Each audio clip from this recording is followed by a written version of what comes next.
porque la apertura de canales por asoyo permite el ingreso de este, mediante un potencial de concentración. Acuérdense que hay justamente hay mucho sodio fuera, o sea, no hay canales, va a ingresar por gradiente de concentración. Repaso para el examen del jueves. Ingresa, más concentrado, menos concentrado, ingresa, ¿no es cierto? Y eso permite que cambie la polaridad de la membrana, por eso se llama despolarización. Ya más claro que eso ni el agua del Machanga. Y se repolariza porque se abren los canales del potasio. Donde habíamos dicho que había mucho potasio, pues adentro de la célula, ¿no es cierto? Entonces también gradiente de concentración, más concentrado, menos concentrado, sale. Y la membrana vuelve a retomar su potencial, su polaridad. Ah, eso está, que a mí me hubiesen enseñado así hubiese sido fabuloso. Ah, eso está claro. Pues ya está claro el potencial. Sin el potencial de eso no hay señal neuronal. ¿Sí? Para que pueda haber la señal,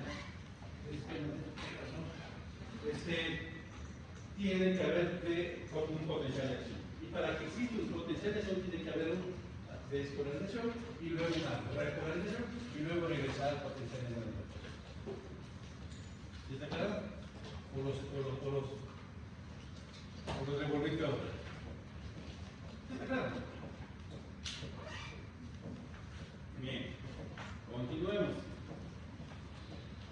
Ahora sí, veamos los receptores.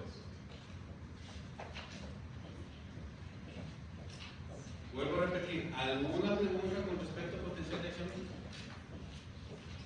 ¿Esto pasa en todas las células? No, solamente en todas las neuronas.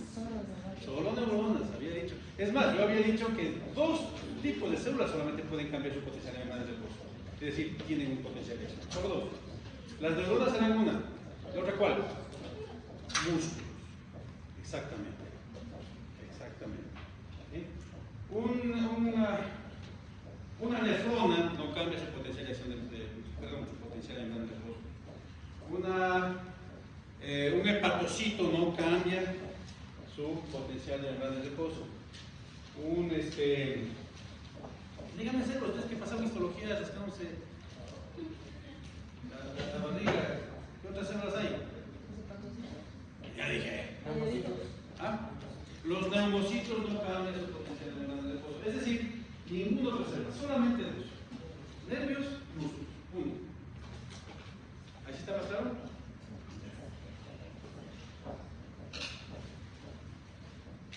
Entonces ahora sí veamos.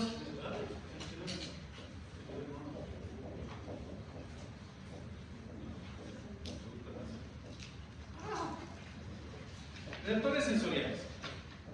A ver, como concepto de receptor, específicamente es una molécula proteica.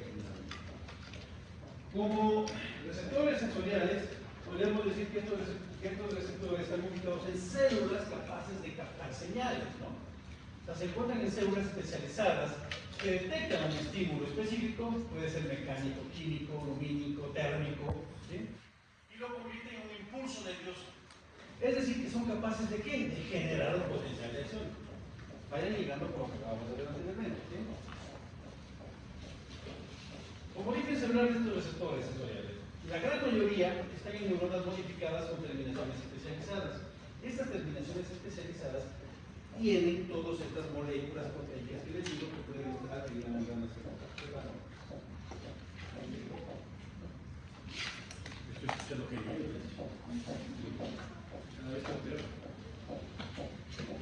pero también existen células musculares, como digo, conjuntivas epiteliales adaptadas a la función sensorial. Por eso ustedes sienten calor o sienten frío. ¿Sí? Entonces, todo lo que son receptores sensoriales van a estar muy ligados a células especializadas que permiten realizar una acción. ¿Sí? Gracias por el estímulo. ¿Sensorial? ¿De acuerdo? ¿Vamos bien? Entonces, obviamente estos receptores sensoriales tienen que clasificarse por su especificidad. ¿Qué significa especificidad? Es decir, su especialidad, ¿sí? Para realizar algo. Cada receptor responde únicamente a un tipo particular de estímulo. ¿Sí? Por ejemplo, los fotorreceptores, nosotros usamos acá, ¿sí? Los fotorreceptores captan luz pero no presión.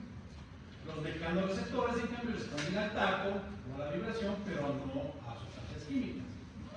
Por ejemplo, si yo paso el dedo por aquí, ¿me sentiste, verdad?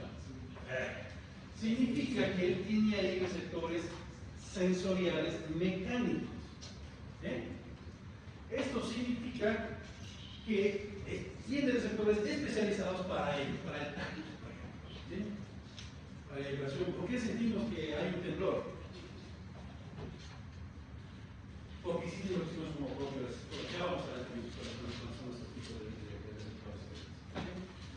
Entonces, dependiendo de su función, pueden ser clasificados. Ahora, ¿cuál es la importancia fisiológica? Pues obviamente aseguran la precisión de la percepción del medio interno y externo. Imagínense que este animalito tuviese esa percepción para poder ver. ¿Sí? ¿De acuerdo? Son la puerta de entrada para los sistemas sensoriales esenciales y clínicos. ¿Sí? Reflejos, espectador, visión, olfato, ya vamos a ver los sentidos más adelante. Con eso terminamos el terminamiento. Y se van a agrupar según el tipo de energía o estímulo que son capaces de detectar. Entonces aquí sí viene una clasificación, ¿sí? Que obviamente la tienen que tomar en cuenta. Entonces tenemos los nociceptores, tenemos los termorreceptores, electromagnéticos, mecanoreceptores, quimioreceptores y propioceptores.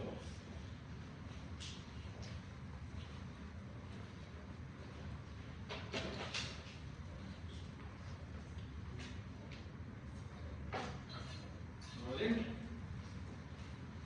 Entonces, por ejemplo, cuando hablamos de dolor, obviamente aquí tendríamos nosotros los nociceptores, son los que detectan el dolor. Obviamente aquí viene el piedrazo, ya no me acuerdo. Cuando vamos a un voluntario que recibe un piedrazo, ya eso.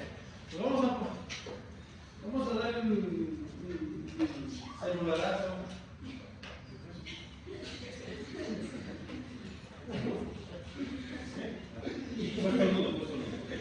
Tranquilo, no pasa nada. Enfoca esto. Yo tuve unos estudiantes, tuve compañeros, me llamaban como perito. Yo sé que te vas a ver, pero no veo cosas para mí. Pero tuve una alumna que estudiaba para adentro. Y todavía decía, la mejor forma de estornudar, dicen que uno cuando estornuda incrementa 15 minutos de vida. Y es botando todo hacia afuera. Acto de presencia. Casi que aquí estoy, estás diciendo.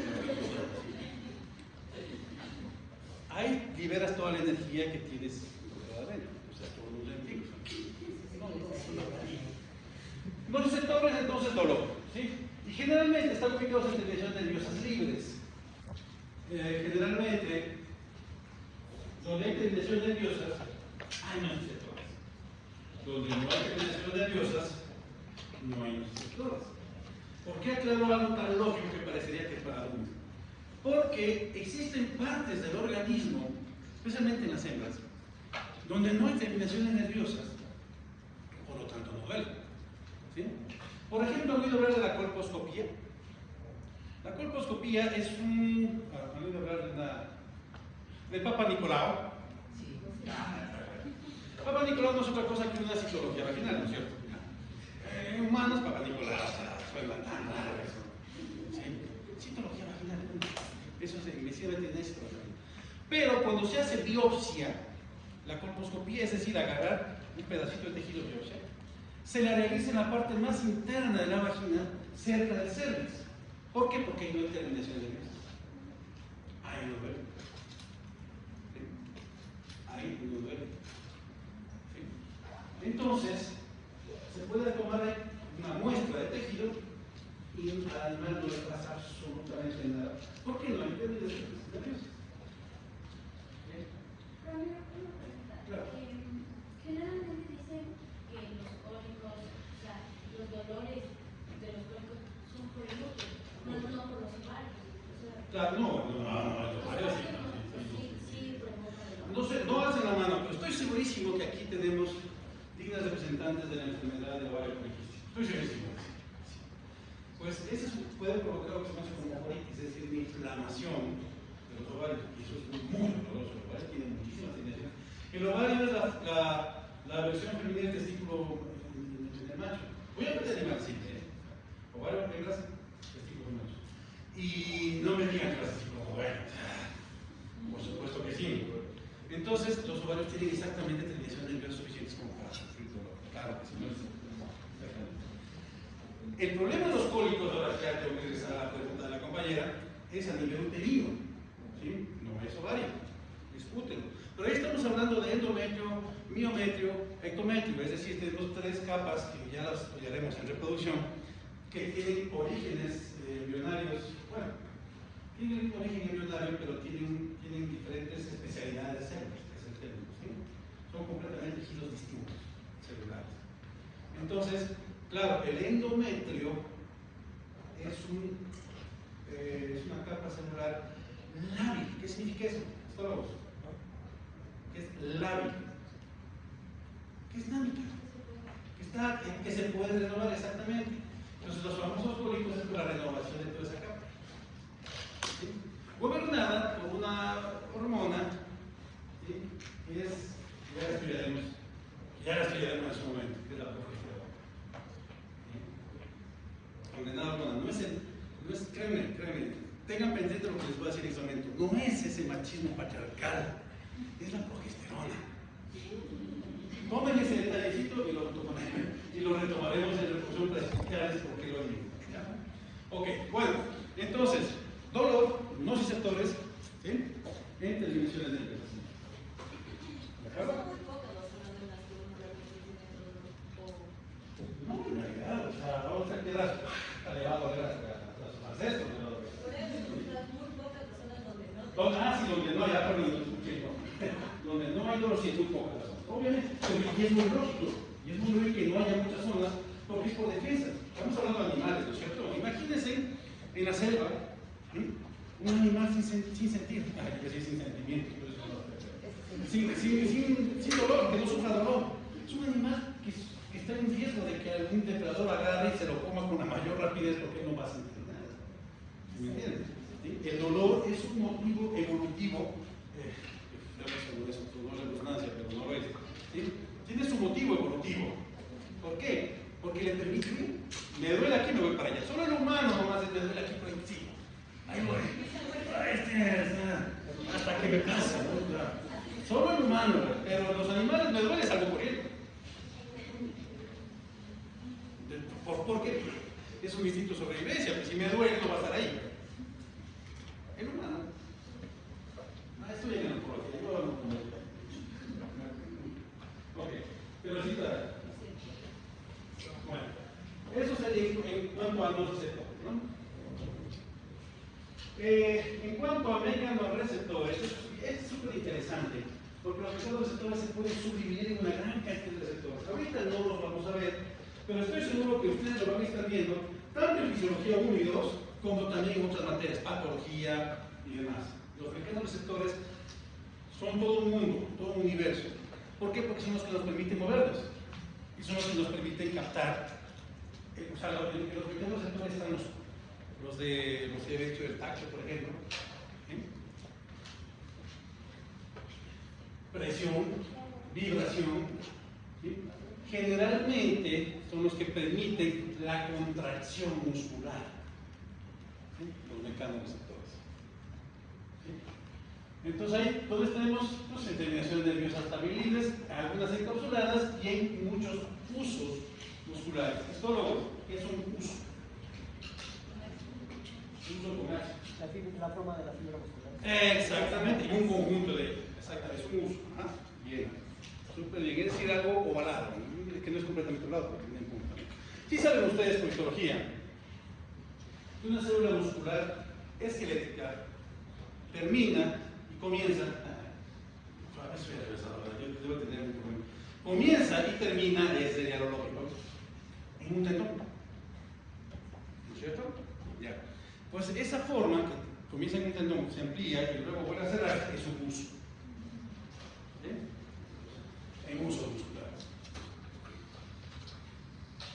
¿Sí está claro? Claro, en todo lo que es algo mecánico, por lo tanto, mecánico. No fácil de hecho. Ok. Obviamente, como les digo, estos receptores son bien complejos y más largos, por esa razón habría que utilizarlo un poquito más. ¿Sí? Y, por ejemplo, una modalidad sensorial, por ejemplo, es la tensión muscular. ¿Sí? Aquí generalmente los receptores van a estar ubicados en los órganos del Golgi. Ya vamos a ver esto en un sistema muscular, así que no se preocupen. ¿Sí? Posición de la articulación, receptores articulares, presión arterial en la orden de los carotídeos, presión venosa, receptores, por ejemplo, ¿sí? Paredes de grandes venas y arterias y aurículas. Aquí, por ejemplo, mencionaba una compañera antes de clase que existen, por ejemplo, receptores. No conforme con cada uno, tienes que tocar todo. ¿Sí? ¿No viste, chavo?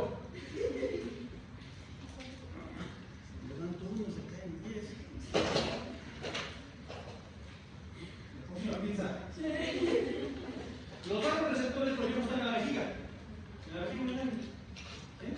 Están captando la presión de la cantidad de orina que se está acumulando ahí. Por eso la vejiga no tiene razones, nada que me aguanto. No. No se puede. Porque los receptores, los receptores van a estar emitiendo señales a cada rato, ¿sí? A los centros de emisión que quedan en el sistema nervioso central y va a querer vaciar. Es más, la vejiga, no sé, histólogos, otra vez, la vejiga también tiene dos capas de músculo. Músculo liso para ser exacto, es decir, músculo involuntario. Donde cuando ustedes liberan el esfínter, estos se contraen solitos, no necesitan hacer fuerza. ¿Sí? Solitos. Se contraen. Y esa es la característica que tiene, por ejemplo, la vejiga, ¿no? Por receptores. ¿Está claro? ¿Bien? Cuando llegue me regreso. Los termorreceptores, ya hemos mencionado algo al respecto con la acción de ellos cuando vimos termorregulación. ¿Sí? Los termorreceptores van a estar captando cambios de temperatura, ¿sí? Y algunos hasta temperatura interna.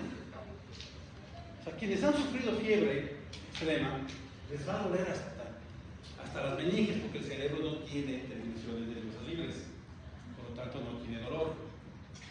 No sé, cuando dice me duele la cabeza, son las meninges. El cerebro no tiene unos receptores. Es más, a ustedes les pueden agarrar un pedazo del cerebro, sacarlo y ustedes no van a sentir nada. Van a perder una función, pero no van a sentir nada. ¿En serio? O sea, cuando dicen me duele la cabeza, son las meninges, no el cerebro. El cerebro no siente dolor. O sea, lo más irónico, la capital del sistema nervioso central no siente dolor. ¿Despierta? Sí. El asunto es cubrir, evitar las meninges, esas sí están llenas de terminaciones nerviosas. ¿Sí? No se aceptó eso, es así. Una meningitis, híjole, Dios los libre, ¿no? Y porque eso sí, las famosas jaquecas, es más, mucha gente se preguntaba por qué había jaquecas idiopáticas. ¿Qué cuenta que se termina? Idiopático. ¿Alguien sabe qué significa idiopático? Exacto, no tengo idea, pero para que no parezca ignorante uno, idiopático. Los chicos de señor medicina, ¿no? ¿Y qué te parece? Porque eso tiene un origen idiopático. Ay, qué bonito, qué bestia, este man sabe. Y lo que está diciendo es que no tiene idea de lo que está pasando. Entonces, cuando uno sufre dolores de cabeza idiopática, es decir, que no saben por qué la sociedad, se descubrió hace mucho tiempo que eran, por ejemplo, neuropsiquiatría.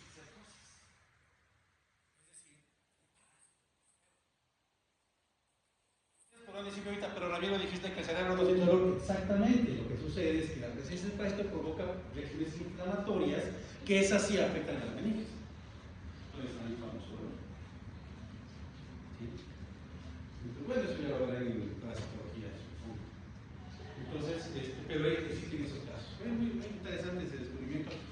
lo hicieron en la central. Hubo un proyecto financiado por una universidad belga, que era proyecto que duró como 5 años y ejecutaron este tipo de detalles. Interesantísimo. Entonces, mucha gente sufre de jaquecas y no saben por qué los médicos. Háganse un examencito de por si acaso. Nomás les digo.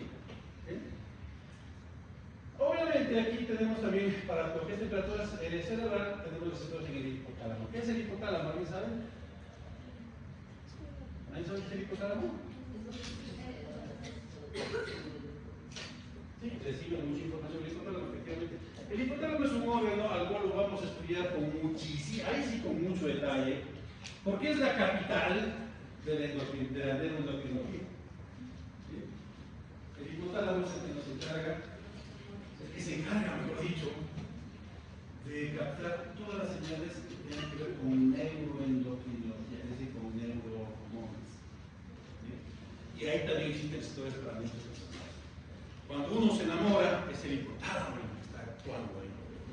Entonces ven a ese príncipe azul, hijo del hipotálamo está pero hirviendo. ¿De verdad? Muchachos, ustedes ven a esa princesa. El hipotálamo es el causante. ¿Qué cosa el hipotálamo? ¿Por qué dije esas cosas? Fue el hipotálamo el que te hizo decir eso. No, pero ¿qué de mal? No, en realidad se llama líquido, pero está gobernado por eso. Ok, continuamos. Los quimioreceptores, bueno, como su nombre lo indica, obviamente son aquellos que son estimulados por químicos.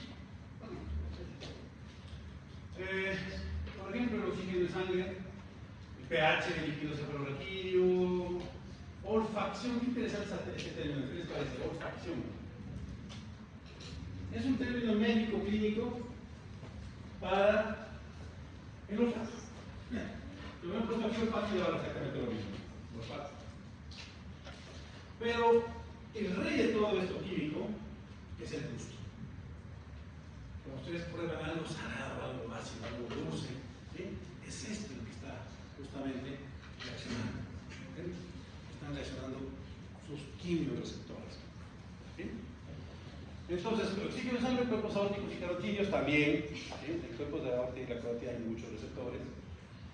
pH líquido cefalorraquídeo, bulborraquídeo. Aquí ya lo que hemos mencionado algo muy pasadita de manera así, muy superficial, como vimos, regulación ácido-básica, ¿sí? Homeostasis, ¿verdad? Homeostasis básica. Medio, algo funcionante. En realidad, acuérdense que esto puede ser un asunto más bien sistémico, ¿no? Pero en el bulbo, no es bulbo, es bulbo. Aquí falta una B. Vinieron hoy las asistentes, ¿verdad?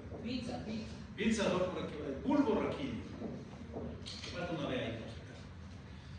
Facción, células ciliadas del epitelio olfatorio y el gusto celular, obviamente, en botones gustativos, ¿no? Además, ¿alguien le gusta, alguien ha seguido algún curso de enología? Bueno, ¿ya vieron cultura gastronómica? Ay, muchachos, esa es la mejor clase de toda la universidad. No estarán dejando el vino entero. Prueben esos vinos. Pues el enólogo lo que hace es pasar el vino por todas las terminaciones gustativas, ¿sí? Aunque no se lo pasen, lo devuelva, pero ya saboreó el vino, ¿sí? Ya captó toda su esencia, y es porque esta gente especializa mucho estos tipos. Bulbo, sí, bulbo repito. No tienen idea de la cantidad de cosas que hay en el bulbo repito. Solo han mencionado el bulbo repito mucho bien. ¿Vamos bien? Continuemos.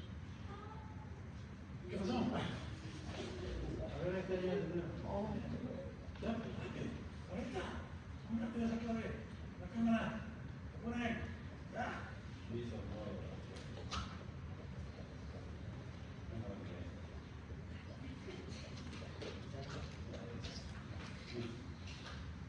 Receptores electromagnéticos, fotorreceptores, por ejemplo, electroreceptores, magnetorreceptores, aunque no lo crean, esto también existe en el organismo.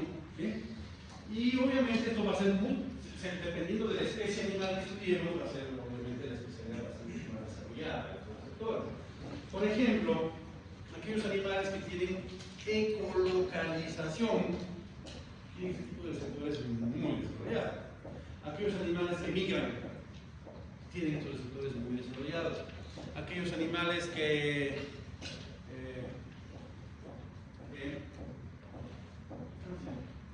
hibernan, obviamente tienen también estos sectores desarrollados. Es decir, sectores que le están dando información de todo el medio, hoy están pero buenísimas para abordar las cosas. No les cuesta, ¿qué pasó? Les regalan. Para cualquier cosa piensas. Por ejemplo, en la visión tenemos pocos receptores de retina, que esto es muy importante para las especies estacionales. Aquellas especies que solamente, por ejemplo, tienen ciclicidad reproductiva en ciertas épocas del año. ¿Eh? ¿Pero qué percibe? Perciben el número de las luces. Ya lo vamos a ver también más adelante. Aquí participa, por ejemplo, ¿sí?, la glándula pineal. ¿Sí? La glándula pineal es la que domina y maneja la estacionalidad de las especies. Estamos como los locos, ¿no? Ah, bueno, sí, pero ellos, sí, ok, pero de otra forma, porque ellos utilizan como los murciélagos en la noche que están cazando. ¿No han visto cazar un murciélago en la noche?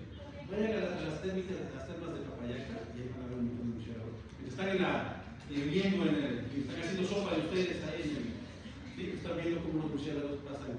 Es chéverísimo, vayan en la noche a las termas. ¿Sí? Vayan en la noche a las termas. Sería de campo, yo lo quiero hasta las termas. ¿Sí? Porque ahí pueden ustedes estar así, están viviendo, ya salimos caldo ahí. Y ven cómo los murciélagos pasan alimentándose. Y no sé cómo son capaces de poder captar el que es un insecto, cazarlo en el aire. Sí, es una ecolocalización, pero ellos como que lo tienen mucho más afinado todavía. Porque no es saber dónde queda el norte, sur, este, dónde migrar. Es dónde está ubicado, es como una especie de radar. O sea, manda y capta el eco. Ya vamos a ver eso en oceanografía. En reproducción, vemos eso posible.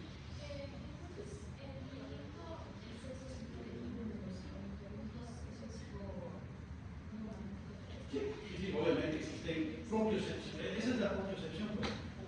¿Sí? Ya vamos a ver un poco de la propiocepción. Aunque creo que estas coordenadas no pusieron. Bueno, pues ya les explico yo lo que digo. Porque la propiocepción la llegué al final cuando empecé la presentación y cuando me pusieron esta. Pero los animales tienen una forma de orientarse impresionante. O sea, si ustedes ahora ya no están con el Google, con el Waze, con el Google Earth, ya no saben dónde sale el sol, dónde se esconde, dónde está el norte, dónde está el sur. No, o sea, ya están completamente perdidos. Pero los animales no tienen celular, por lo tanto ellos sí tienen la propiocepción bien desarrollada. Entonces, campos eléctricos, esto es interesante porque son capaces de captar campos eléctricos para poder migrar. ¿Sí? O sea, los patos, esa forma de migrar hacia el sur. Hay mucha gente que llega a diciembre, en invierno, y mira al norte porque ya se ve más bonito el árbol de Navidad. Pero los animales en realidad le huyen al río, ¿sí? Huyen al sur. ¿Por qué? Porque en el sur está más frescoso. O sea, a Argentina, Santa Cruz llega en Bermuda, porque hace un calor de... Por ejemplo, digamos, los perros igual tienen como un buen... También, pero eso... Pero a veces como solo se desorientan y ya no vuelven. Pero porque existen cambios a nivel ambiental. ¿Sí? No sé si ustedes sepan, no sé con quién estudió Cosmos, pero la Tierra cambia muchas veces su campo magnético. Cambia. Y eso no tiene idea, los vuelve locos a los. ¿Han visto la película? Digo Cosmos, película, sí. ¿Han visto la película El Núcleo? Cuando supone que el núcleo se detiene de la Tierra. Las palomas comienzan a enseñarse contra los edificios, porque se desubicaron completamente, todo el campo magnético de la Tierra se desubicó. Me pareció muy chévere esa parte inicial de la película, es que es fantasía, pero la parte científica, digamos así, está bastante bien basada. O sea que es por eso que ya no pueden como solo... Claro, depende estrictamente del caso.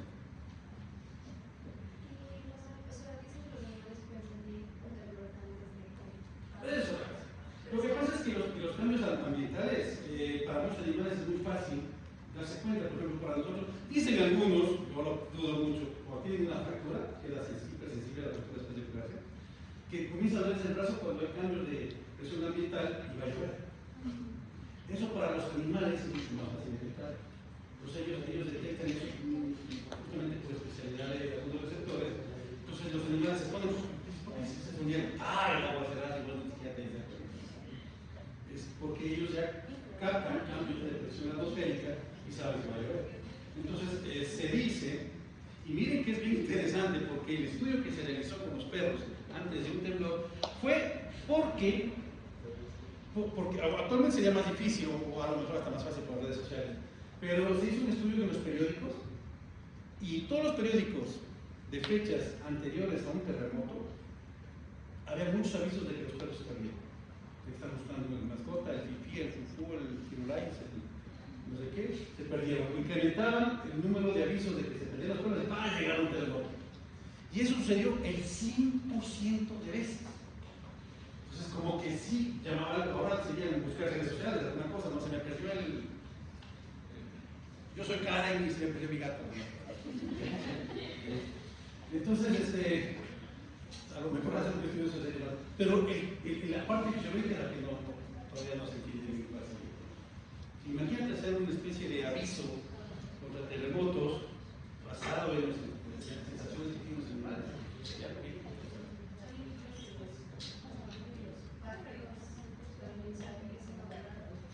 Claro, porque los pájaros tienen este tipo de sensores que también en campos eléctricos.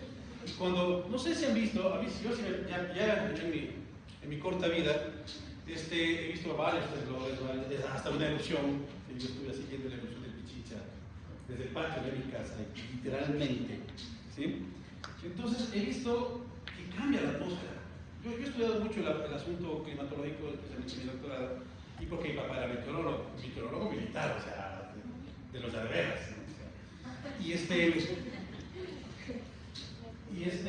Lo saqué del retiro justamente del doctorado porque metí el componente ambiental en mis investigaciones del doctorado. Y siempre he visto cambios atmosféricos. Por ejemplo, una vez me agarró un temblor en la noche y veía rayos, se iluminaba el cielo. Algo que en el día no se ve, pero a lo mejor sí sucede. ¿Sí? Y nadie explica esas luces de dónde salen. Todo el mundo ya lo documenta, pero nadie explica de dónde salen. Entonces existen cambios ambientales que muchas veces los animales sí tienen la capacidad de captar. Por esa razón se desaparecen, huyen, se esconden, tú no sabes qué le pasa, el firulais está loco, ¿no? Y no está captando simplemente en el. Lo de los periódicos sí me pareció interesantísimo. Eso quedó muy documentado. El 100% de veces antes de un temblor desaparecen los perros. Interesantísimo. O al menos incrementaba el número de búsquedas, ¿no? O sea, el periódico hay más o mayor que antes del temblor. 100% de veces. Bueno, continuemos entonces. Existen magnetorreceptores. Estos son los que captan justamente el campo magnético de tierra y les dice a los animales a dónde migrar, por ejemplo. ¿Sí? Acuérdense que las migraciones no son terrestres solamente, existen migraciones marinas impresionantes. La ballena jorobada, ¿sí?, viaja de norte a sur casi todo el océano Pacífico. O sea, se las puede encontrar del polo sur, donde las cazan, hasta por nuestras costas, que venga la temporada, y llegan hasta el Golfo de Cortés. Estamos hablando de Baja California, hasta ahí llegan las jorobadas. Entonces, son miles de kilómetros que les están indicando magnetorreceptores. No se conoce el camino, no tienen un GPS, GPS es lo que le tratamos, ¿sí? No, simplemente que se guían por campos magnéticos de la Tierra. ¿Alguna pregunta? ¿No? Ahí están las causantes. Ese señor está tomando fotos.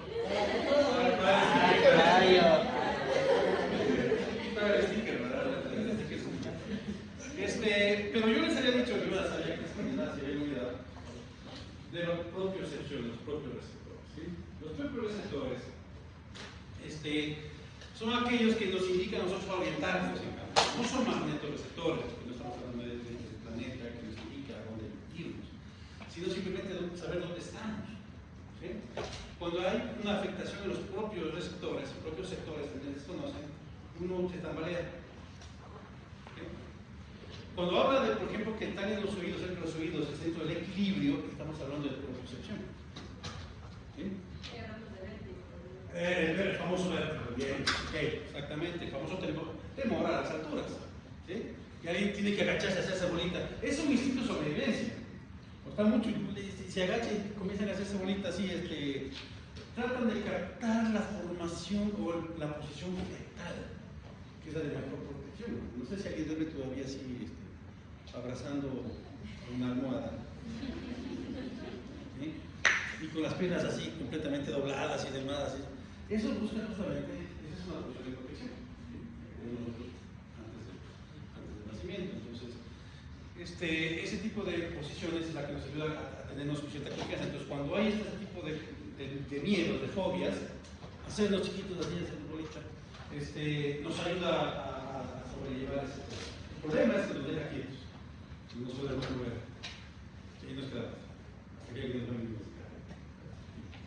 La propiocepción es también la que nos indica ubicarnos, ¿no? El este, oeste, abajo. Por ejemplo, si el sol sale por el este, yo pongo mi mano derecha, ¿sí? ¿Qué parte de mi cuerpo está apuntando al norte? ¿Alguien sabe?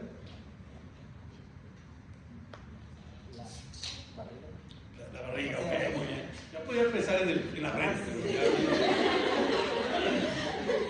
ya más abajo, tampoco. El cuello para abajo, no, ya. Entonces, claro, cuando yo a mi brazo, mi frente está apuntando al norte. La parte ventral, La parte ventral, muy bien, ya, pegado, estaba, el plano ventral, la vista, muy bien. Eso es. Entonces, mi espalda está apuntando al sur. ¿Sí?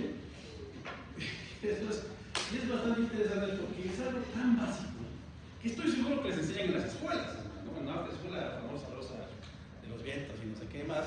¿Sí? Y después se nos olvida, así como la estructura, ¿no? O sea, se nos olvida. Pero eso es propiocepción, ¿sí? Podernos ubicar. Claro que cuando estamos al mediodía y está nublado, hay que decir, chuta, no sé, si se nos complica mucho. Pero porque no tenemos, o sea, somos tan dependientes de la tecnología y ya lo estamos desarrollando en muchas partes de nuestro cuerpo. ¿Sí? Entonces los animales sí lo hacen. Es más, ellos no están muchas veces conscientes de ponerse el norte, pues eso simplemente ellos saben a dónde tienen que irse. ¿Se acuerdan que yo les decía que la hendidura sináptica, ¿sí? Habían señales químicas que le permitían al neurotransmisor viajar, atravesar esa hendidura y pegarse a un receptor? ¿Se acuerdan? Los animales es como que estuvieran recibiendo esas señales también, pero a nivel ambiental. ¿Sí? Las mismas feromonas, ¿se acuerdan que les había dicho yo de los elefantes? ¿Sí? Son señales químicas que ellos perciben en el ambiente y saben a dónde dirigirse, a dónde está la reserva. ¿Sí? Justamente esa es parte de la especialidad que tienen ellos de muchos receptores que nosotros, en ese sentido, gracias a Dios, ya lo tenemos atrofiado. ¿No? Si estamos ahorita quejándonos de la sobrepoblación, imagínate que nosotros detectemos feromonas. O sea, sería un acabose completo. Pero los animales no, entonces ellos sí tienen esa capacidad de captar y por ende reaccionar, cambian completamente su. Yo les había dicho que los elefantes pensaban que llegaban a cierta edad y se volvían locos y eran locos porque captaban feromonas de un celo hasta 50 kilómetros de hora. Entonces, saberse ubicar es propiocepción. ¿Sí? Y saber dónde uno está parado es propiocepción. Y los animales lo tienen muy bien. Entonces, ¿hasta aquí alguna pregunta? ¿No? Bueno, entonces ahora sí, continuemos.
conmigo.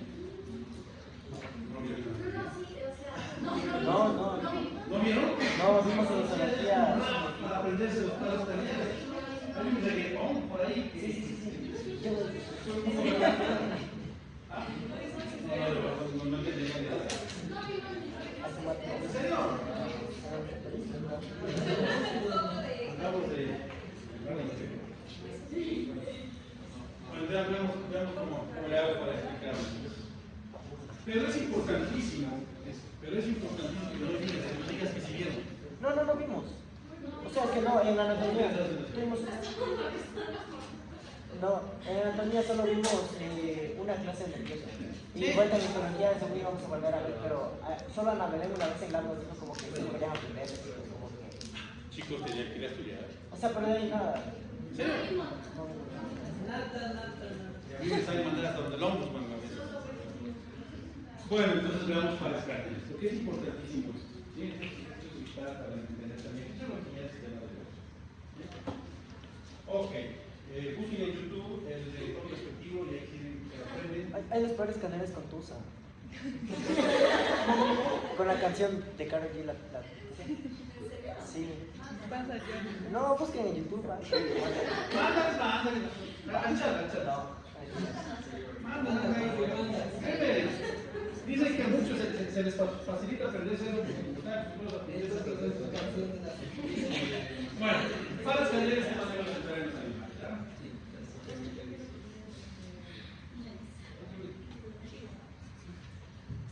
¿Qué son los parascraniales?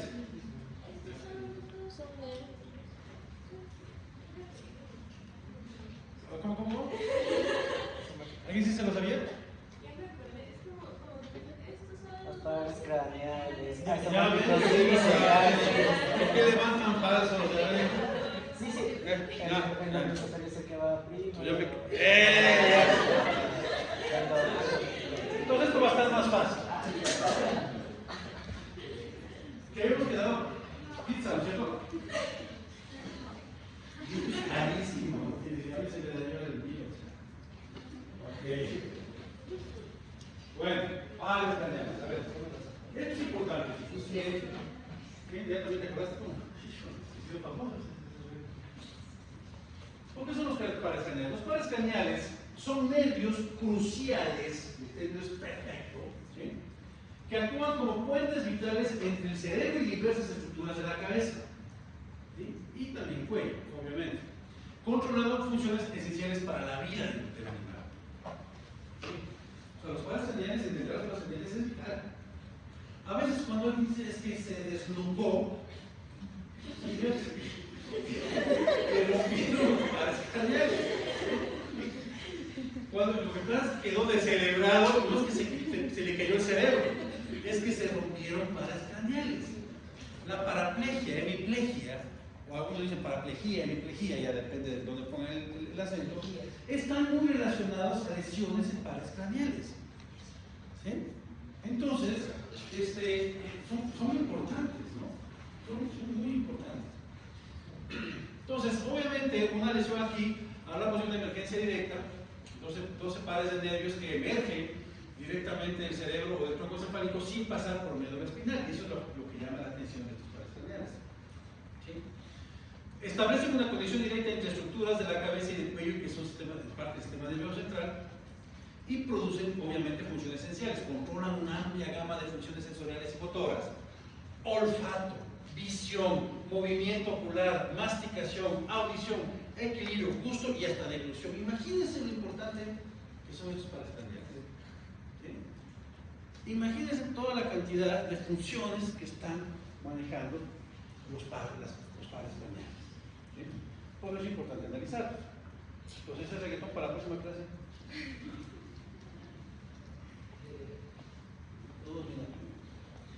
¿Cuál es el origen anatómico? Pues esta parte la que voy a pasar rápidamente, pero si la voy a pasar rápidamente, porque ya sé que el director ya se lo sabe, entonces lo voy a pasar rápidamente. No. Por ahí dijeron que sí, así que ya no. Muchachos, sí, sentarse más adelante. Los pares craneales no emergen aleatoriamente, ¿sí? Cada uno tiene un punto de origen específico en el encéfalo, reflejado combinando su función especializada de isopares, o sea, uno a la derecha o a la izquierda. ¿Sí? Somos todas unidades divididas por el. El prosencéfalo, donde están los pares 1, 2, el olfatorio y el óptico, que tienen un origen en las porciones más anteriores del cerebro, relacionadas con los sentidos privados. ¿Sí? Olfatorio, el tronco del encéfalo está en la gran mayoría, básicamente desde el par 3 hasta el par 11. ¿Sí? Se originan en esta estructura vital que conecta con el cerebro y la médula espinal. Por esa razón, en el tronco encefálico, una lesión ahí puede afectar una gran cantidad de funciones, porque queda una gran cantidad de los pares craneales. ¿De acuerdo? Y en la médula, aunque principalmente es craneal, ¿sí? El nervio accesorio, es decir, el par 12 sería, ¿sí? Posee una porción que también emerge de la médula superior. Bueno, en realidad no existe, se conoce que tiene dos partes que se abrazan. Una en el encéfalico y otra en la médula espinal. ¿Sí? Me acabo de poner aquí. ¿En serio? Entonces, básicamente, bueno, aquí tendríamos un ejemplo de ello, en el sistema nervioso del perro, y donde están algunas de los pares también. Okay. Esto lo pueden encontrar en cualquier libro de anatomía, así que pasa muy rápido. ¿Cómo se clasifica funcionalmente? Esto sí ya es importante. ¿Sí? Por sensitivos, motores y mixtos. Si se dan cuenta que más o menos tienen todas lo que es el sistema nervioso una clasificación sensorial similar. Sí, pero ser motores sensitivos y algunos que tienen ambos. Entonces, el mixto es el patrón. ¿Sí? Actividad, ¿cierto? Entonces, sensitivos que transportan información sensorial al cerebro. Ahí tenemos el 1, el óptico, el olfatorio, el 2, el óptico, el 8, el vestíbulo coclear, audición y equilibrio. Motores, tenemos el 3, 4, 6, 9, 12, ¿sí? Donde están el control de movimiento de músculos específicos, oculomotor, el coclear, el abducens, el C6, ¿no? El 11, accesorio, cuello y hombros, y el 12, el hipogloso, que es todo lo que es lengua. En pocas palabras, es el que nos permite la vocalización. Ustedes pueden decir, pues en animales no están especializados. Todo lo contrario. ¿Sí? Los sonidos guturales que hacen muchos animales están muy relacionados a este par, y es especializada por la especie. ¿Sí? No todos los animales tienen el mismo sonido. Y no todos los animales de esa especie tienen el mismo sonido. Y dependiendo de la función que están haciendo, los animales de esa especie que tengan un sonido similar también cambian su sonido. Y esto es bien interesante porque de esa manera uno sabe, por ejemplo, cuando un animal está buscando comida, cuando un animal está buscando pareja, cuando un animal está buscando, porque los sonidos cambian. Es como las sirenas de una ambulancia, ¿no? Cuando van a ir a ver, rescatando a alguien, cuando están llevándolo al hospital, tienen diferentes tipos de sonidos. El sonido de la ambulancia es diferente al sonido de la policía y es diferente al sonido de los bomberos. Y las sirenas cambian. Así mismo también cambian los sonidos de los animales. Y hay mixtos, obviamente, tenemos el 5, con el 7, el 9, el 10. Es decir, hablamos del trigémino, facial, fosforígeo y el bajo. ¿Sí? Todos ellos pueden ser tanto sensitivos como motores. Entonces ahí tenemos la clasificación funcional de los pares craneales. ¿Sí está claro? ¿Bien? ¿Qué hago de eso?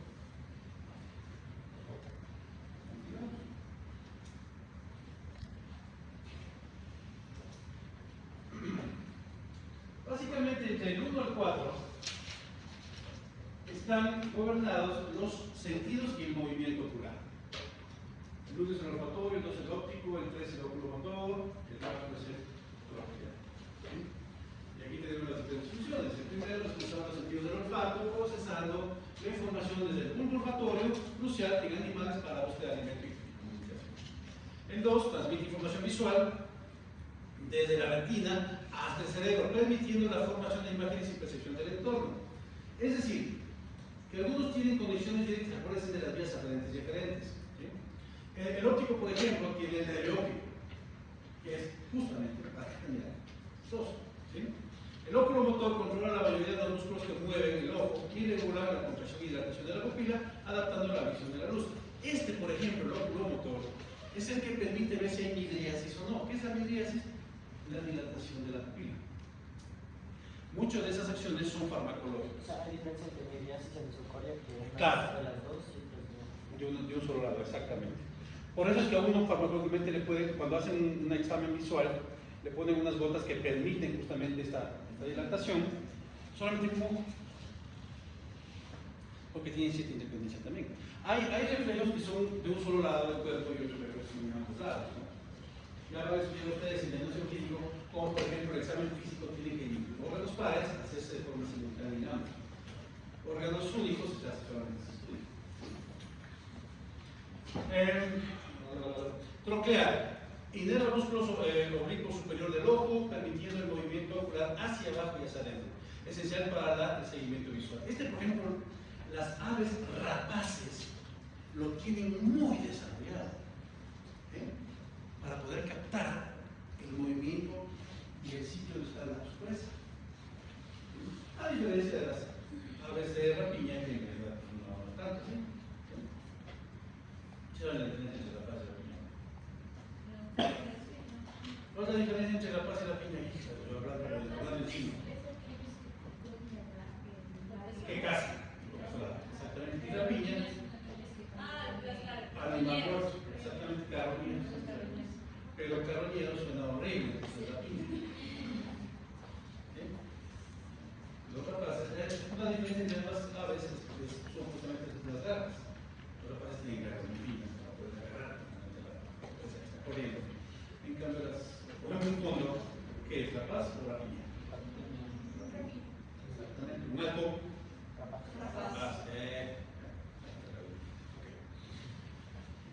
Continuemos. El quinto es el trigémino, responsable de la sensación facial. Ahí tenemos olor, los sectores, ¿sí? Temperatura, tacto y el control de los músculos masticatorios. ¿Sí? El 6, aductores, mueve el músculo recto lateral del ojo, permitiendo el movimiento del globo ocular hacia afuera. Aunque no lo crean, hay animales que pueden proyectar el ojo un poco fuera de su órbita. ¿Sí?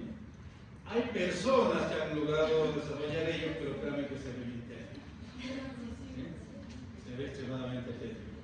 Horrible se ve. Es característico en humanos en procesos de hipotiroidismo. Los hipotiroides generalmente tienen ojos saltones. Y les llaman así saltones justamente porque tienen desarrollado los lados. El séptimo es el facial, controla músculos faciales de la expresión y recibe el gusto de los músculos anteriores de la lengua. Este facial es interesante porque además de que pueda controlar músculos, ¿han oído hablar de la risa sardónica? Sardos es un personaje, un héroe de la mitología griega que falleció con una sonrisa. ¿Sí? Hay la tetania, ¿han oído hablar de tetania? La rabia. En la rabia hay contracciones musculares involuntarias, ¿no es cierto? La tetania es exactamente lo mismo. Y el animal muere con una sonrisa que se abre completamente porque se contraen los músculos como muy sólidos. Y esa es lo que decimos risa sardónica. Es característica de nuestra patología justamente que nos acabo de mencionar. Pues, este nervio facial es el encargado de ello. ¿Sí? Es el encargado de ello. Pero a su vez también tiene opciones de poder percibir gustos, especialmente los techos anteriores de la lengua. Y esta característica es porque la lengua tiene dos orígenes embrionarios distintos. Es decir, que hay dos capas de tejido embrionario original que puede llegar a formar dos partes distintas de la lengua. Y créanme que este no es el único caso que sucede eso en el cuerpo. Por eso tiene diferentes estructuras. ¿De acuerdo? El 8 es el vestíbulo coclear, esencial para la audición y el equilibrio, procesando información en el oído interno. Ahí está el ejemplo clínico, por ejemplo, el estímulo de luz hace que se contraiga la luz. Es como un reflejo ocular actuado justamente cuando no sabe la luz en sí, que contrae la pupila, en cambio cuando hay demasiada luz. ¿Sí? Ya hemos mencionado esos aspectos de la regla, ¿no es cierto? Tenemos el 9, los religio, involucrado el gusto, el techo posterior de la lengua y el proceso de ejecución, es decir, el 10 es el vago, es el más extenso de las funciones autonómicas vitales, corazón, pulmones, sistema digestivo. O sea, han oído hablar del vago simpático, no están hablando de un muchacho, no, están hablando de un nervio. Que con la comida que pautamos estudiando eso, decíamos que hay muchos vagos simpáticos. Son nervios. Pues es uno de los más interesantes, porque el vago simpático, por ejemplo, es el freno del corazón. Cuando se estimula el vago simpático, el corazón sufre la recarga. Ya saben, ya te he hablado sobre la diferencia de Brady y de Tark. El 11 es el accesorio, controla músculos de cuello y hombros, facilitando movimientos como girar la cabeza. ¿Sí? Y el 12 hipogloso inerva la mayoría de los músculos de la lengua, fundamental para la masticación, deglución y vocalización. Es decir, que este juega de forma sinérgica con las anteriores. 12 partes. ¿Preguntas? ¿No? Obviamente estos pares craneales son objeto de mucho estudio en clínica por toda la cantidad de procesos vitales que controlan, son objeto de muchas examinaciones, especialmente cuando creemos que la afección del cliente, del perrito, del gatito, del ornitorrinco, tienen orígenes neuronales. ¿Sí? Pues obviamente estos pares craneales son objeto de estudio clínico. ¿Sí? Y la evaluación clínica de estos pares es una parte esencial del examen neurológico veterinario, permitiendo identificar disfunciones y localizar lesiones. Miren que actualmente, en épocas de hace mucho tiempo, el veterinario de aquellas especies era el especialista en veterinaria de aquellas especies. ¿Sí? El veterinario de perros y gatos era el especialista en perros y gatos. Actualmente, decir veterinario de perros y gatos no significa absolutamente nada, porque existen tantas subespecialidades, ¿sí?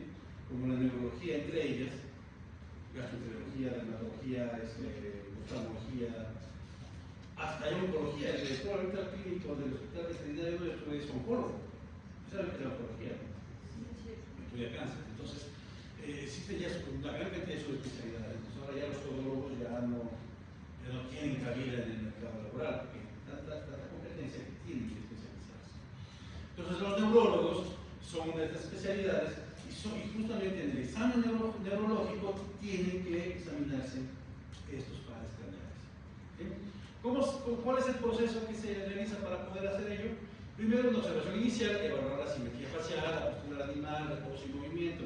Es característico cuando hay lesiones en uno de los 12 pares, ¿sí? Que el animal cambie su comportamiento, su posición. Uno puede saber cómo por raza el animal tiene que comportarse. Claro que sí. La raza, por ejemplo, a no ser que haya un problema ya no neurológico, sino más bien etológico, sabemos muy bien cómo se para un caniche, cómo se para un doberman, cómo se para un chauchado, cómo se para un chihuahua, ¿sí? Un basset hound, un dutch hound, todos esos sabemos por raza cómo tienen que comportarse, ¿sí? Cualquier alteración en ellos ya nos puede estar indicando que hay un problema neurológico. Solamente en la compostura, ¿sí? Solamente en la compostura. He visto que ya saben hacer como una prueba de neurológica, como que si la pata no reacciona, si se queda así. Reflejos, claro, eso no son los reflejos. Sí, ahí está justo reflejos, ahorita mismo.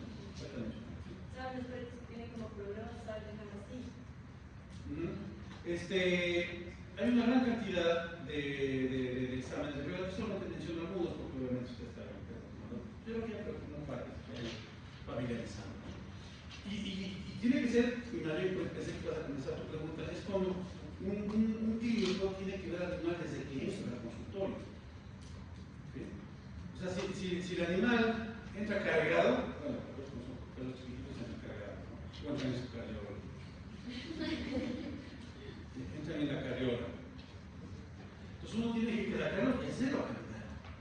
porque la locomoción nos indica nosotros justamente ya es un pequeño indicativo de su estado neurológico. En caballos, eso lo pueden ver a las 6, en caballos no pueden entrar cargado el caballo, tiene que entrar caminando, es característico, no tiene que observarse cómo camina el caballo. ¿Sí? En bovinos no tanto, caminan en realidad, frenan el carro, vamos, ya tenemos esa.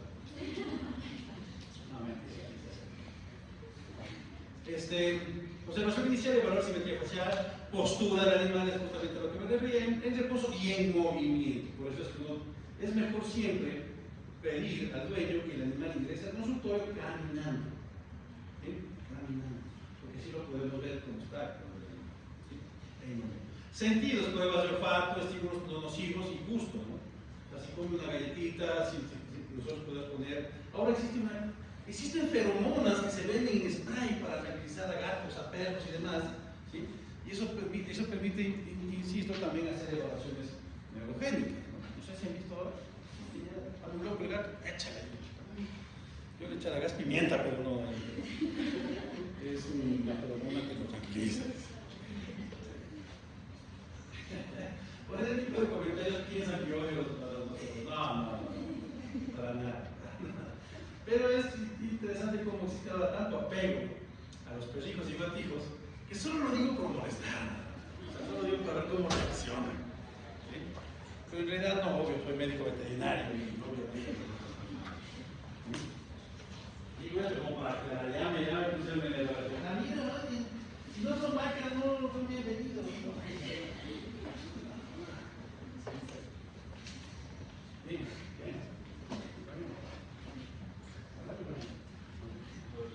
Todo bien, todo bien. Eso es una hermandad.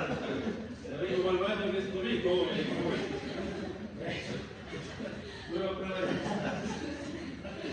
Háganme el favor de editar las cosas que estoy diciendo. Estoy reclamando cosas. No sé ustedes, pero yo me divierto en mis clases.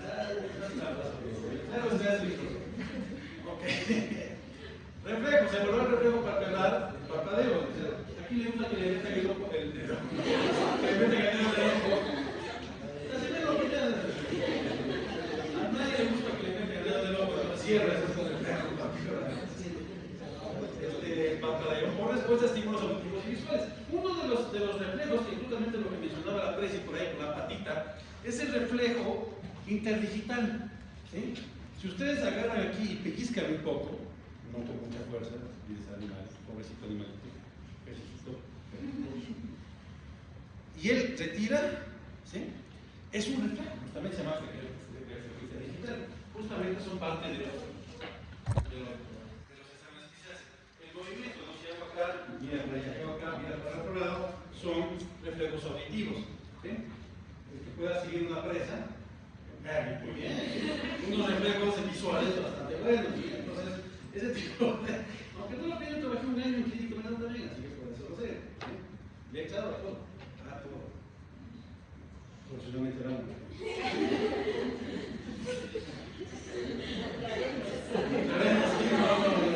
Es como fuera la gente de la agencia. Me refiero a profesionalmente hablando. Hasta producción exótica. O sea, una vez me dediqué a producir caracoles. Se llama piscicultura. Y me fue súper bien. Súper bien. En una semana $700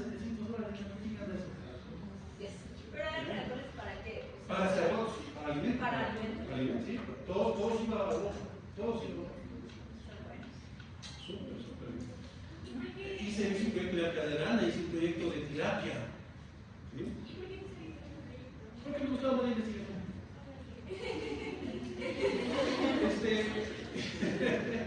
El problema era que yo me dediqué a todo eso mientras hacía los papeles de posgrado, el primer posgrado. Y le entré, como les digo, a muchas áreas profesionales de la vida. A la amiga me encanta.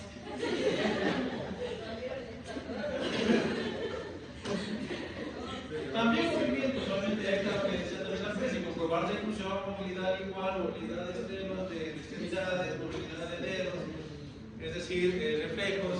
¿Sí? Se han hecho exámenes médicos ustedes, ¿cierto? Estoy segurísimo que lo que han visto también en ustedes son reflejos. El famoso reflejo rotulado, el famoso, o sea, estoy seguro que sí. Entonces, eso también hacemos nosotros en el. Cada prueba está diseñada para evaluar la función específica de uno o varios de los pares craneales, proporcionando información muy buena. Y con eso terminamos esta parte. Para la siguiente ya entrar a el cuadro de los sentidos. Ya te moví, te dañé la foto. Sí se ve.